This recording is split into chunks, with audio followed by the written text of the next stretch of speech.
एक जंगल में एक लोमड़ी रहती थी। उसकी जंगल में ही रहने वाले एक खूबसूरत हिरण से दोस्ती थी। दोनों अक्सर साथ समय बिताया करते थे।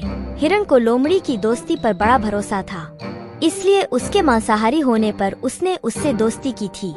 जंगल के अन्य जानवर उसे लोमड़ी से दूर रहने की सलाह देते, लेकिन उसे भरोसा था कि दोस्ती की खातिर लोमड़ी उसे कभी नुकसान नहीं पहुंचाएगी। एक दिन सिंगा नाम का शेर जंगल में आया। शिकार की तलाश करते हुए वह नदी किनारे पहुंचा। वहां नदी के दूसरे किनारे पर उसे हिरण नजर आया, जो लोमड़ी के साथ खेल रहा था। हिरण को देखकर सिंगा के मुंह में पानी आ गया और वह उसका मांस खाने की योजना बनाने लगा। लेकिन अब उसमें पहले जैसी फुर्ती नहीं रह गई थी कि हिरण को भागकर पकड़ ले। उसने बहुत सोच विचार किया और अंततः लोमड़ी को अपने साथ मिलाने का इरादा कर लिया। अगले दिन उसने लोमड़ी को अपने पास बुलाया और उससे कहा, लोमड़ी, क्या तुम मेरी सहायक बनोगी? तुम्हारा काम होगा जंगल के जानवरों को फुसलाकर मेरे पास लाना।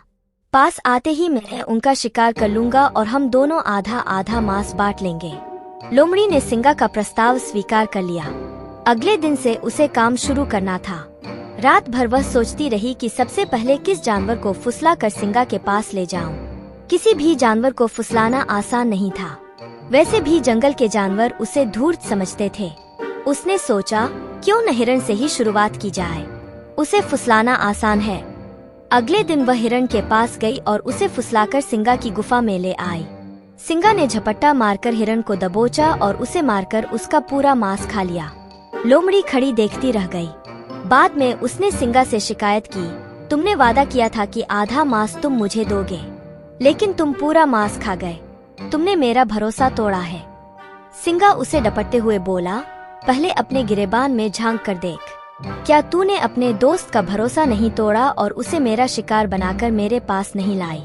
भरोसे की नसीहत तब देना जब तू खुद भरोसेमंद हो।